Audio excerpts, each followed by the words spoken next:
Hello, my name is Anne. I'm from Gymnasium number 11, and today I'm going to recite a part of the chapter from the book called Lord of the Flies by William Golding. Chapter 4: Painted Faces and Long Hair. A procession had appeared. Some of the boys wore black caps, but otherwise they were almost naked. They lifted sticks in the air together whenever they came to an easy patch. They were chanting, something to do with the bundle that the errant twins carried so carefully. Ralph said nothing more, but waited while the procession came nearer. Behind Jack walked the twins, carrying a great stake on their shoulders. The gutted carcass of a pig swung from the stake, swinging heavily as the twins toiled over the uneven ground. At last the words of the chant floated up to them across the bowl of blackened wood and ashes. "Kill that pig! Cut her throat! Spill her blood!" Jack, his face smeared with clays, reached the top first and hailed Ralph excitedly with lifted spear. "Look! We've killed a pig! We're still up on them! We got in a circle!"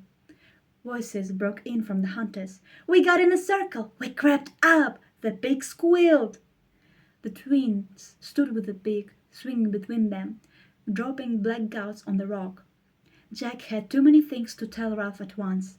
Instead, he danced a step or two, then remembered his dignity and stood still, grinning. Ralph spoke. "You let the fire out." Jack checked, vaguely irritated by this irrelevance, but too happy to let it worry him. "We can light the fire again. You should have been with us, Ralph. We had a smashing time. The twins got knocked over. We hit the pig. I fell on top. I cut the pig's throat," said Jack proudly, and yet twitched as he said it. "Can I borrow yours, Ralph, to make a nick in the hilt?" The boys chattered and danced. "There were slashings of blood," said Jack, laughing and shuddering. "You should have seen it." Ralph spoke again, hoarsely. He had not moved. "You let the fire go out." This repetition made Jack uneasy. He looked at the twins and then back at Ralph. "We had to have them in the hunt," he said, "or there wouldn't have been enough for a ring." He flushed, conscious of a fault. "The fire's only been out an hour or two. We can light up again." He sought, charitable in his happiness, to include them in the thing that had happened. His mind was crowded with memories of the knowledge that had come to them when they closed in on the struggling pig. Knowledge that if they had outwitted a living thing, imposed their will upon it, taken away its life like a long, satisfying drink. He spread his arms wide. "You should have seen the blood!" The hunters were more silent now, but at this they buzzed again. Ralph flung back his hair, one arm pointed at the empty horizon. His voice was loud and savage and struck them into silence. "There was a ship!" Jack, faced at once with too many awful implications, ducked away from them. Ralph brought his arm down, fist clenched, and his voice shook. "There was a ship out there. You said you'd keep the fire going, and you let it out." He took a step toward Jack, who turned and faced him. "They might have seen us. We might have gone home." This was too bitter for Biggie, who forgot his timidity in the agony of his loss. He began to cry out, shrilly, "You and your blood! Jack married you! You and your hunting! We might have gone home!" Ralph pushed Piggy to one side. "I was chief, and you were going to do what I said. You talk, but you can't even build huts. Then you go off hunting and let out the fire." He turned away, silent for a moment. Then his voice came again on a peak of feeling. "There was a ship!"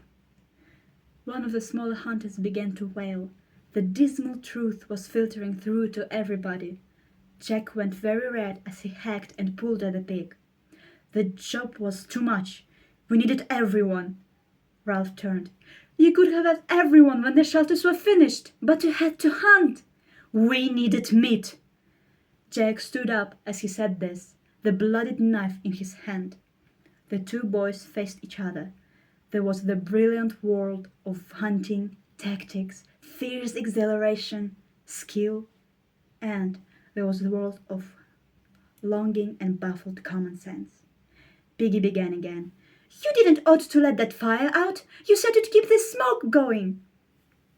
This from Piggy and the words of agreement from some of the hunters drove Jack to violence. He took a step and, able at last to hit someone, stuck his fist in the Piggy's stomach. Piggy sat down with a grunt. Jack stood over him. His voice was vicious with humiliation. "You would you? Fatty!" Ralph made a step forward and Jack smacked Piggy's head. Piggy's glasses flew off and tinkled on the rock. Piggy cried out in terror. "My specs!" He went crouching and feeling over the rocks, but Simon, who got there first, found them for him. "One side's broken!" He grabbed and pulled on the glasses. He looked malevolently at Jack. "I have to hand them specs. Now only got one eye. Just you wait!" Jack made a step forward to Piggy, who squirmed away till the great rock lay between them. He thrust his head over the top and glared at Jack through his one flashing glass. "Now only got one eye! Just you wait!" Jack mimicked the whine and scramble. "Just you wait! Yeah!" Piggy and the parody was so funny that the hunters began to laugh. Jack felt encouraged. He went on scrambling, and the laughter rose to a gale of hysteria. Unwillingly, Ralph felt his lips twitch. He was angry with himself for giving way. He muttered, "That was a dirty trick." Jack broke out of his gyration and stood facing Ralph. His voice came in a shout. All right. He looked at the Piggy, at the hunters, at Ralph. "I'm sorry. About the fire, I mean. There. He drew himself up. "I apologize." The buzz from the hunters was one of admiration at this handsome behavior. Clearly, they were of the opinion that Jack had done the decent thing, had put himself in the right by his generous apology, and Ralph, obscurely, in the wrong. They waited for an appropriately decent answer. Yet Ralph's throat he refused to pass one. He resented, as an addition to Jack's misbehavior, this verbal trick. The fire was dead. The ship was gone. Could they not see? Anger instead of decency passed his throat. That was a dirty trick. They were silent on the mountain top. Ralph's final words was an ungracious matter. All right. Light the fire. With some positive actions before them, a little of the tension died. Thank you for your attention.